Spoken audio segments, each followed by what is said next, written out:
국민주로 불렸던 카카오 주가가 3년여 만에 처음으로 장중 4만 원이 붕괴됐습니다. 카카오 김범수 창업자까지 시세 조정 의혹과 관련해 금감원 조사를 받게 됐다는 소식이 전해지면서입니다. 오늘 첫 소식 오원석 기자가 보도합니다. 오늘 카카오를 비롯한 계열사 주가는 폭락했습니다. 경영진의 시세 조정 의혹이 본격화하면서 카카오 주가는 4만 원 밑으로 떨어졌습니다.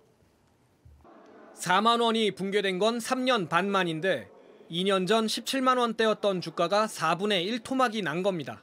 계열사인 카카오뱅크와 카카오페이는 5%대로 급락했고 카카오게임즈도 내렸습니다.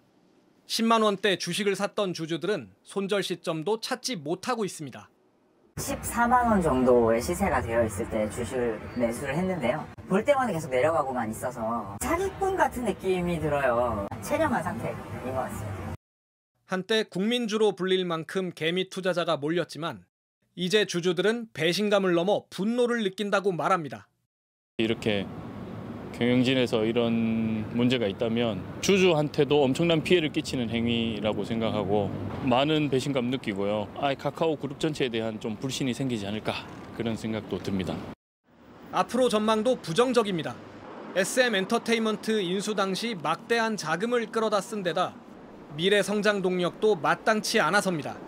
대다수 증권사들은 3분기 실적이 부진할 걸로 보고 줄줄이 목표가를 하향 조정하고 있습니다. JTBC 오원석입니다. 이번 사태는 카카오가 내수 기업에서 벗어나 해외로 뻗어나가려고 SM을 인수하려고 하면서 일어났습니다. 금감원은 카카오가 SM을 인수하려 시세를 조종했고 김범수 창업자도 이를 모르지 않았을 거라고 의심하고 있습니다. 김 창업자의 오른팔로 꼽히는 카카오 투자총괄 대표를 구속하고 수사가 본격 윗선으로 향하고 있는데 SM 인수 과정에서 어떤 일들이 있었는지 김도훈 기자가 짚어드리겠습니다. 금융감독원이 김범수 카카오 창업자에게 통보한 출석 시점은 오는 23일 오전 10시입니다. 지난 2월 SM엔터테인먼트 경영권 분쟁이 벌어졌을 때 시세 조종에 관여했는지 살펴보기 위해서입니다. 이미 다양한 사업을 영위하고 있던 카카오는 SM을 인수해 엔터 영역으로 사업을 더 확장한 뒤 연내 상장한다는 계획이었습니다. 당시 카카오와 경쟁을 벌이던 하이브는 SM 지분을 12만 원에 공개 매수했는데 주가가 공개 매수 가격을 웃돌면서 실패했습니다. 경영권은 결국 카카오에 돌아갔습니다. 그러자 하이브는 카카오가 공개 매수를 방해하려고 2,400억 원을 써서 SM 주가를 공개 매수 가격 이상으로 끌어올렸다며 금감원에 조사를 요청했습니다. 이후 금감원 특사경은 대대적인 조사를 벌여왔습니다. 어젠 사실상 SM 인수 전면에 섰던 배재현 카카오 투자총괄 대표가 구속됐고 이제 칼끝이 김 창업자로 향하고 있는 겁니다. 시세 조정 혐의가 만약에 고의적으로 했다는 게 입증될 경우에 형사적으로 자본시장법 위반은 당연하고 민사적으로도 경영진의 시세 조정으로 인한 그 행위가 손해배상 청구 소송으로 이어질 수 있습니다. 카카오 사법 리스크가 현실화하면서 카카오를 비롯한 계열사 전반의 경영이 위축될 거라는 우려도 커지고 있습니다. JTBC 김도훈입니다. 네, 경제산업부 공다솜 기자와 좀 더 이야기 나눠보겠습니다. 공 기자. 카카오가 무리하게 사업을 확장한다. 이런 논란은 계속 있어 왔죠. 네, 먼저 2년 전으로 가보겠습니다. 당시 카카오 모빌리티가 택시 호출 수수료 인상을 두고 택시업계와 갈등을 빚으면서 소상공인이 설 자리를 뺏는 거 아니냐 이런 논란이 시작됐습니다. 네. 그해 말엔 류영준 전 카카오페이 대표가 카카오페이 상장 한 달 만에 470억 원어치의 스톡옵션을 행사하면서 이른바 먹튀 논란이 있어졌고요. 지난해 이맘땐 판교에 있는 데이터 센터 화재로 카카오톡 등 서비스 먹통 사태가 닷새나 이어졌습니다. 또 카카오 주가 15만 원으로 돌려놓겠다 이렇게 약속했던 남궁훈 전 대표도 이달 말 카카오를 떠나며 스톡옵션으로 94억 원가량의 차익을 거뒀습니다. 네.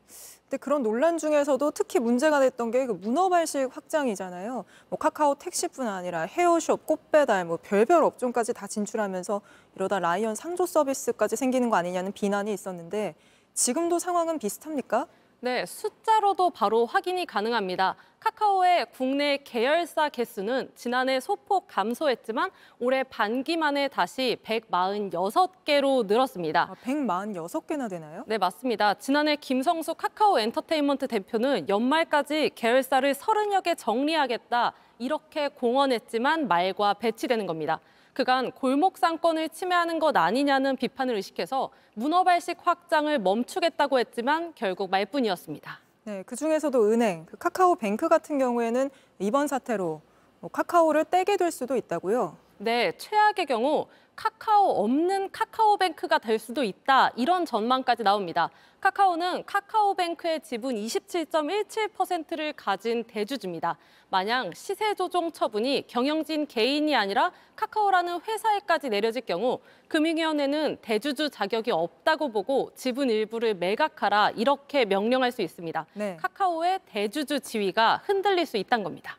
카카오 내부 분위기는 어떻습니까? 말 그대로 뒤숭숭한 분위기입니다. 주가는 폭락한 상태고 지난 6월부터 일부 계열사에선 희망퇴직도 받고 있습니다. 카카오 노조는 경영진들에게 경영 실패의 책임을 직원들에게 넘기지 말라면서 소통에 나서라고 촉구하고 있습니다. 네, 알겠습니다. 여기까지 듣겠습니다. 공다솜 기자였습니다.